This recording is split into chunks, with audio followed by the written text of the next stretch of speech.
नमस्कार साथियों, स्वागत है आपका स्टडी ऑफ पीए में। समष्टि अर्थशास्त्र की मूलभूत अवधारणाओं की कड़ी में हम प्रमुख अवधारणाएं पढ़ रहे थे, जिसमें समष्टि स्थितिकी, तुलनात्मक स्थितिकी, प्रावैगिकी का अध्ययन कर लिया था। उसी कड़ी में हम अगली अवधारणा आंशिक एवं सामान्य संतुलन की ओर अग्रसर हो रहे हैं। आंशिक एवं सामान्य संतुलन का अध्ययन करने से पूर्व हमें संतुलन के शाब्दिक अर्थ को समझना होगा। संतुलन यानी इक्विलिब्रियम। संतुलन का अर्थ होता है प्रोफेसर जे.के. मेहता के अनुसार गतिशीलता की अवधि में परिवर्तन का अभाव। यानी कोई जब वस्तु गतिमान होती है तो उस गतिमान वस्तु की अवधि में रुकावट के कारण उसमें कुछ मूवमेंट नहीं हो पाता है, तो वह संतुलन की स्थिति हो जाती है। वह एक इक्विलिब्रियम की स्थिति को प्राप्त कर लेती है। अर्थात अर्थशास्त्र में संतुलन का अभिप्राय है कि आर्थिक प्रक्रियाओं के दौरान परिवर्तन का अभाव, चाहे मांग एवं पूर्ति के दौरान हो, चाहे उत्पादन के दौरान हो, जब कुछ ऐसे कारक निर्धारित हो जाते हैं जिनसे न तो मांग बढ़ती है न पूर्ति बढ़ती है, तो वह एक संतुलन की स्थिति को प्राप्त हो जाती है। संतुलन की दिशा में संतुलन दो प्रकार का होता है। एक स्थिर संतुलन यानी स्टेबल इक्विलिब्रियम, और अगला होता है अस्थिर संतुलन यानी अनस्टेबल इक्विलिब्रियम। अब स्थिर संतुलन की ओर बढ़ते हैं। स्थिर संतुलन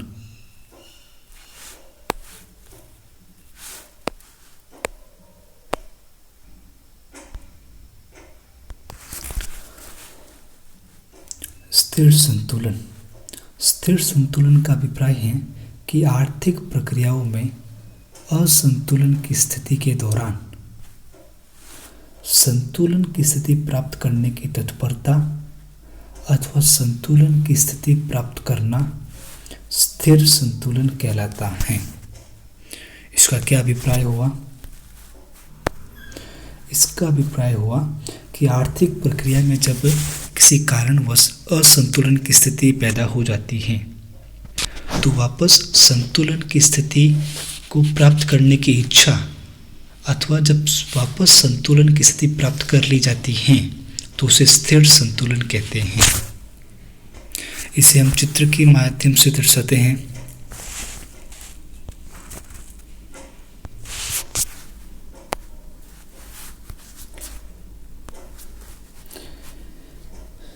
ये हमने मान लिया हमारा एक्स अक्ष और ये वाई अक्ष। उसके बाद में यहाँ डिमांड का कर्व और यहाँ सप्लाई का कर्व। यह हमारा एक्स अक्ष, यहाँ वाई अक्ष, यहाँ ओ बिंदु, यहाँ डिमांड, यहाँ सप्लाई। हम जानते हैं कि जहाँ डिमांड और सप्लाई एक दूसरे को प्रतिच्छेद करते हैं वहाँ कीमत का निर्धारण होता है। ये क्यू पी और ये क्यू। एक्स अक्ष पर तो quantity of D and quantity of supply को दर्शाया गया है, और वाई अक्ष पर हमने प्राइस को दर्शाया है। ठीक है। और यहाँ जहाँ डिमांड और सप्लाई का कर्व एक दूसरे को इंटरसेक्ट करता है वहाँ हमें इक्विलिब्रियम पॉइंट प्राप्त होता है, जिसे हम ई द्वारा दर्शाते हैं। अब हम स्थिर संतुलन की स्थिति को देखते हैं। जब किसी कारणवश असंतुलन की स्थिति पैदा हो जाती है, कैसे? मान लेते हैं जब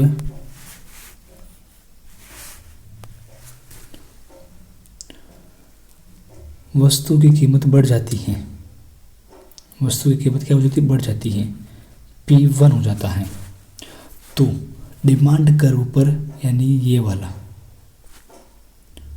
डी क्यू ऑफ डी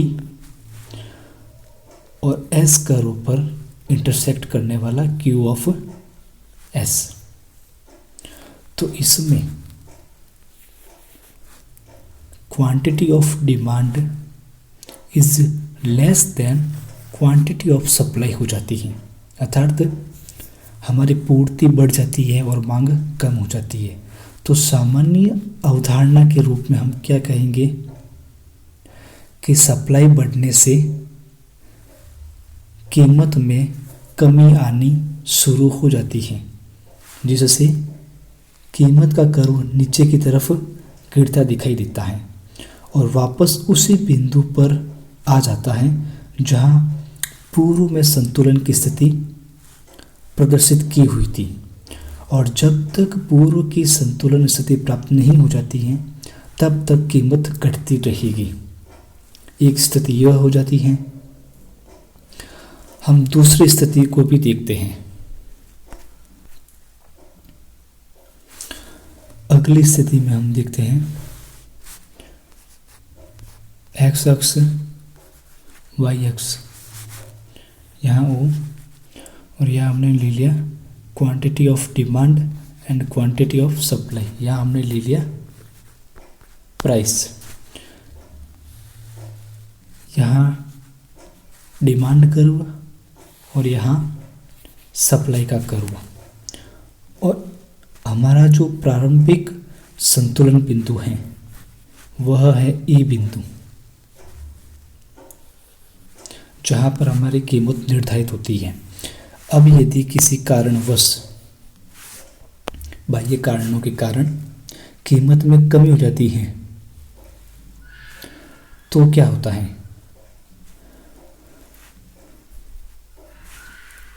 तो हमारा डिमांड का कर्व जहाँ इंटरसेक्ट करता है वहाँ मांग की मात्रा प्रदर्शित होगी, यानी क्वांटिटी ऑफ डिमांड प्रदर्शित होगी, और जहाँ पर सप्लाई का कर्व इंटरसेक्ट करता है वहाँ पूर्ति की मात्रा प्रदर्शित होगी, यानी क्वांटिटी ऑफ एस प्रदर्शित होगी।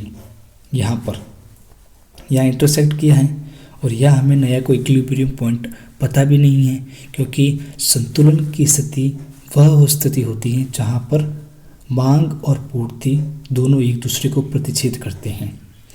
अब इसमें quantity of supply is less than quantity of demand होगी, अर्थात हमारी मांग में वृद्धि हो रही है जबकि सप्लाई कम है। अब मांग एवं पूर्ति का सामान्य नियम यह कहता है कि जब पूर्ति कम हो तो वस्तु की कीमतें बढ़ने लगती हैं। तो इस स्थिति में वस्तु की कीमतें तब तक बढ़ेगी जब तक कि प्रारंभिक संतुलन बिंदु प्राप्त नहीं हो जाता है। जब प्रारंभिक संतुलन बिंदु प्राप्त होगा तो वह स्थिर संतुलन की स्थिति को प्राप्त कर जाएगा। यही स्थिर संतुलन कहलाता है। यह स्थिर संतुलन का डायग्राम है जिसमें एक्स अक्ष पर क्वांटिटी ऑफ डिमांड और क्वांटिटी ऑफ सप्लाई और वाई अक्ष पर एक्स वस्तु की प्राइस दी गई है। यहाँ डिमांड और सप्लाई कर्व को इंटरसेक्ट करने वाला ई बिंदु है, और जब किसी कारणवश कीमत बढ़कर P1 हो जाती है तो क्वांटिटी ऑफ सप्लाई बढ़ जाती है और क्वांटिटी ऑफ डिमांड कम हो जाती है, जिससे निरंतर कीमतों में कमी आती रहती है और ये कीमत तब तक घटती रहती है जब तक कि हमें प्रारंभिक संतुलन बिंदु प्राप्त नहीं हो जाता है। अगला संतुलन का प्रकार है अस्थिर संतुलन।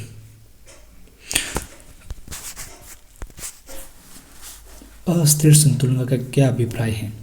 आर्थिक प्रक्रिया में जब असंतुलन की स्थिति के दौरान संतुलन की स्थिति प्राप्त करने की तत्परता खत्म हो जाती है अथवा संतुलन की स्थिति प्राप्त करना असंभव हो जाता है तो उसे अस्थिर संतुलन कहा जाता है। इसका अभिप्राय यह हुआ कि हम संतुलन की स्थिति प्राप्त करने के मूड में नहीं हैं, ऐसी परिस्थितियां बन जाती है तो उसे अस्थिर संतुलन कहते हैं। इसे हम डायग्राम के माध्यम से समझते हैं।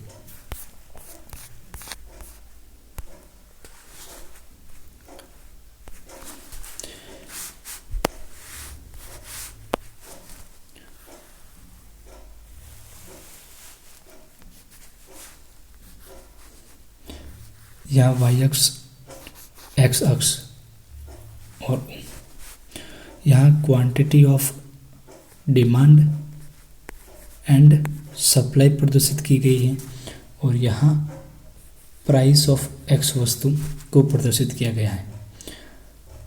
हमारा प्रारंभिक डिमांड कर्व ये है और प्रारंभिक सप्लाई कर्व ये है और प्रारंभिक कीमत और मांग इस बिंदु पर है और हमारा प्रारंभिक संतुलन E1 है। अब किसी कारणवश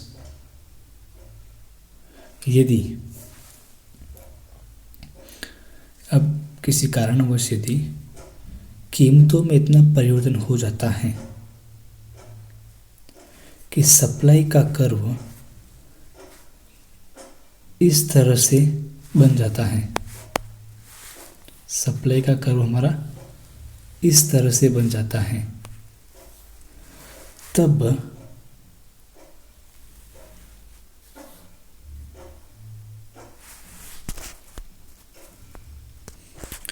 अस्थिर संतुलन की स्थिति हम चित्र की सहायता से देखते हैं। यहाँ वाई अक्ष पर एक्स वस्तु की कीमत और एक्स अक्ष पर quantity of demand and quantity of supply को प्रदर्शित किया गया है।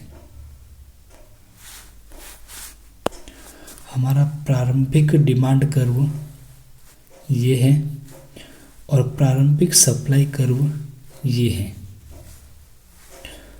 तो हमारा प्रारंभिक संतुलन बिंदु ए बिंदु होता है जहाँ P और Q निर्धारित होती हैं। अब यदि किसी कारणवश मान लेते हैं कि कीमतों में वृद्धि हो जाती है, इतनी P1 कीमत हो जाती है, तो डिमांड कर्व पर प्रतिच्छेद करने वाला ये और सप्लाई कर्व पर प्रतिच्छेद करने वाला ये लाइन, जिसमें हमें ज्ञात होगा क्वांटिटी ऑफ सप्लाई ये is less than quantity of demand, यानी हमारी सप्लाई कम है और डिमांड ज़्यादा है और साथ ही साथ कीमत में भी वृद्धि हो रखी है। तो उसका क्या अभिप्राय होगा कि हम वस्तु की मांग को और कम करेंगे। अब जैसे जैसे हम वस्तु की मांग को कम करेंगे तो प्राइस अपने आप बढ़ेगी, फिर हम कम करेंगे प्राइस और बढ़ेगी। इससे हम संतुलन के बिंदु से दूर जा रहे हैं, न कि संतुलन बिंदु के करीब आ रहे हैं। तो इस तरह के संतुलन कर्व को हम अस्थिर संतुलन की स्थिति कहते हैं। आई होप आप समझ गए होंगे। दूसरी स्थिति के रूप में हम देखते हैं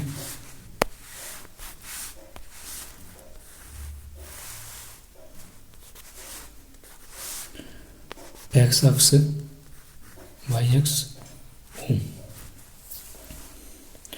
ठीक है। ये हमारा सप्लाई का कर्व है और ये हमारा डिमांड का कर्व है। हमारा जो बिंदु है वो इक्विलिब्रियम पॉइंट ये है P और Q। अब मान लेते हैं किसी कारणवश कीमतों में कमी हो गई, तो क्वांटिटी ऑफ एस ये हो जाएगी और क्वांटिटी ऑफ डिमांड ये हो जाएगी।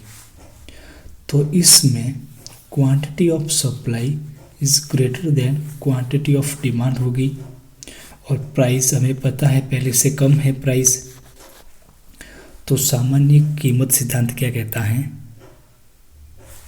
जब पूर्ति अधिक है और कीमत भी कम है तो वस्तु की मांग और भी ज़्यादा बढ़ेगी। तो वस्तु की मांग और भी ज़्यादा बढ़ेगी तो और ज़्यादा बढ़ेगी मांग, तो कीमतों में और भी परिवर्तन होगा और वस्तु की सप्लाई और बढ़ेगी।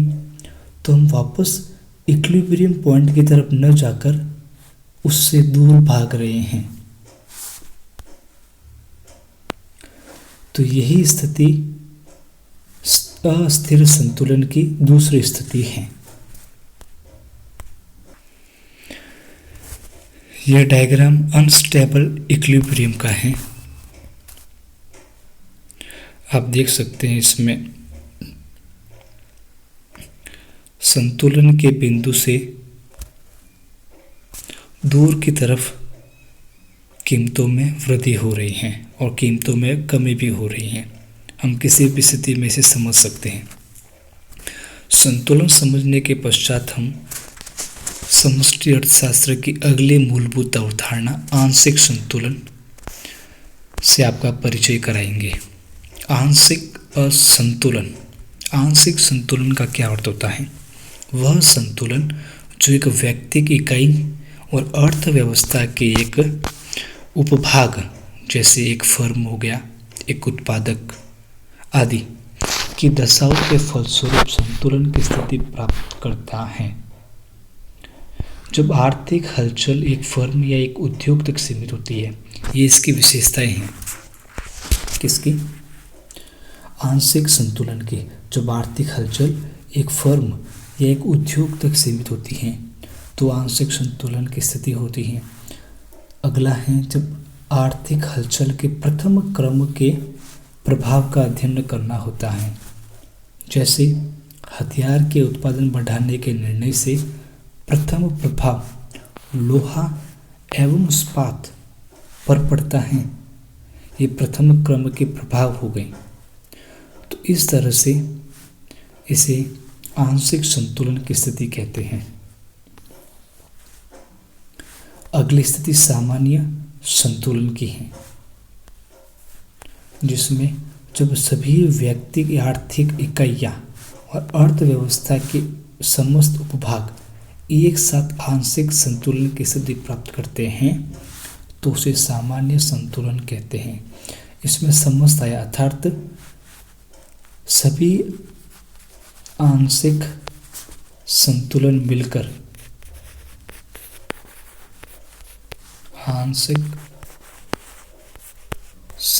मिलकर सामान्य संतुलन का निर्माण करते हैं। सभी व्यक्ति इकाइयां और समस्त उपभाग अर्थव्यवस्था के वो सामान्य संतुलन की स्थिति होती हैं। उसके पश्चात इसका एक उदाहरण स्वरूप दिया गया है कि हथियार के उत्पादन बढ़ाने के निर्णय से प्रथम प्रभाव इस्पात एवं लोहे के उद्योग पर पड़ेगा। यह किसका संतुलन हो गया? प्रथम क्रम के प्रभाव में आंशिक संतुलन यानी पार्शियल इक्विलिब्रियम। ठीक है। जबकि इसके साथ ही अन्य वस्तुओं जैसे उनकी स्थानापन्न वस्तुएं, परिवहन इत्यादि पर भी प्रभाव पड़ेगा। परिवहन से प्रभाव पड़ने पर भी और भी अधिक प्रभाव अन्य स्थानापन्न उद्योगों पर पड़ेगा। तो जब प्रथम प्रभाव के अलावा संपूर्ण अर्थव्यवस्था के भाग पर प्रभाव पड़ता है तो उसे सामान्य संतुलन की स्थिति में गणित किया जाता है। अगली अवधारणा है प्रमुख समष्टि मूलक माप, जिसमें सकल राष्ट्रीय उत्पाद, यह आपको पता ही होगी। किसी अर्थव्यवस्था में एक वर्ष के अंतर्गत वहाँ के नागरिकों तथा विदेशों में निवासित वहाँ के नागरिकों द्वारा उत्पादित अंतिम वस्तुओं एवं सेवाओं का कुल बाजार मूल्य का योग सकल राष्ट्रीय उत्पाद कहलाता है। अर्थात एक देश है, उसमें इतने 4 लोग रहते हैं, तो इन चारों लोगों के द्वारा मिलकर तथा विदेश में निवासित इसी देश के लोग द्वारा उत्पादित अंतिम वस्तुओं एवं सेवाओं का बाजार मूल्य सकल राष्ट्रीय उत्पाद कहलाता है। सकल राष्ट्रीय उत्पाद, न कि सकल घरेलू उत्पाद। उसके पास सकल राष्ट्रीय उत्पाद में भी 2 तरह के उत्पाद शामिल किए जाते हैं, जिसमें वास्तविक सकल राष्ट्रीय उत्पाद यानी रियल जीएनपी और मौद्रिक सकल राष्ट्रीय उत्पाद यानी नॉमिनल जीएनपी। वास्तविक सकल राष्ट्रीय उत्पाद के अंतर्गत एक आधार वर्ष में निर्धारित मूल्यों के माप पर आधारित गणना होती है, जबकि नॉमिनल में उसी वर्ष में प्रचलित मूल्यों के माप पर आधारित होती है। इसका क्या अर्थ हुआ?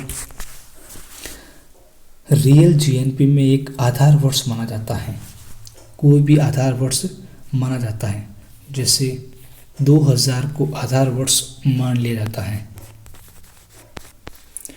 तो उसी आधार पर वर्तमान वर्ष में प्रचलित बाजार कीमत के साथ वास्तविक यानी रियल जीएनपी की गणना की जाती है। जबकि नॉमिनल जीएनपी उसे कहते हैं जब आधार वर्ष को मान्यता नहीं दी जाती है, बल्कि तत्कालीन वर्ष जैसे 2012 को ही आधार मानकर उसी वर्ष के प्रचलित मूल्यों को इसमें गणित किया जाता है। अगला इसमें अंतर है, इससे देश के 2 आधार वर्षों के मध्य आर्थिक प्रगति की गणना की जा सकती है। किसके माध्यम से? वास्तविक सकल राष्ट्रीय उत्पाद के माध्यम से 2 वर्षों के मध्य की तुलना की जा सकती है। जनरल नॉलेज के लिए भारत का आधार वर्ष, भारत का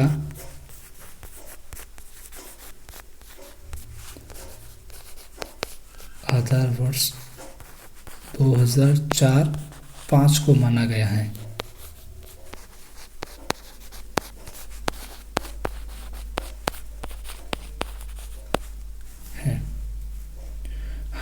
भारत का आधार वर्ष 2004-05 को माना गया है। इसी आधार वर्ष के आधार पर वास्तविक सकल राष्ट्रीय उत्पाद यानी रियल जीएनपी की गणना की जाती है। अब उसके बाद में अगली अवधारणा है वास्तविक सकल राष्ट्रीय आय। एक निश्चित आधार वर्ष के आधार पर किसी राष्ट्रीय की सकल राष्ट्रीय आय की गणना की जाती है, जैसे भारत में आधार वर्ष 2004-05 है। अगली अवधारणा है सकल राष्ट्रीय आय डिफ्लेटर। इसका क्या अर्थ है?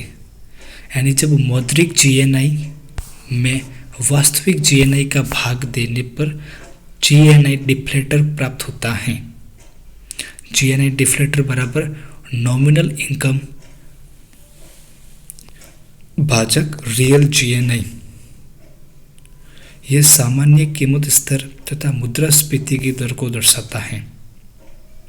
जिस प्रतिशत में डिफ्लेटर प्राप्त होता है उसी प्रतिशत पे मुद्रास्फीति में भी वृद्धि होती है। इसका आशय है कि जीएनआई डिफ्लेटर का क्या अर्थ है?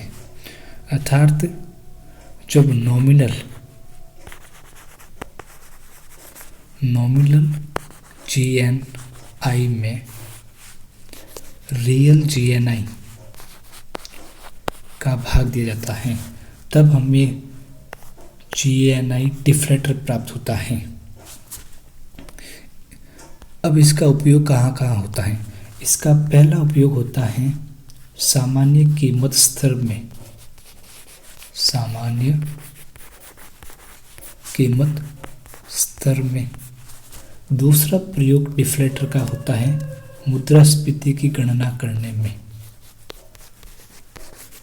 जी हाँ, मुद्रास्फीति की गणना करने में। किस प्रकार? इसमें एक अवधारणा होती है कि जब जितना मान डिफ्लेक्टर का आएगा, GNI डिफ्लेक्टर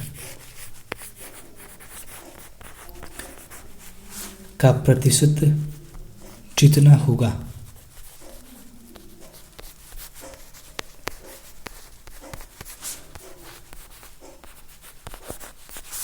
उतनी ही मुद्रास्फीति होगी।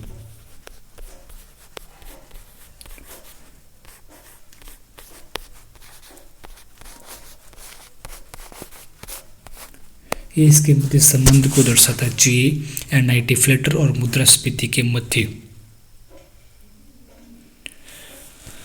समष्टि अर्थशास्त्र की मूलभूत अवधारणाएं का अध्याय यहीं पर समाप्त होता है। आई होप आपको ये पूरा चैप्टर समझ में आया होगा। यदि समझ में आया है तो लाइक कीजिएगा और इसे शेयर भी कीजिएगा। धन्यवाद।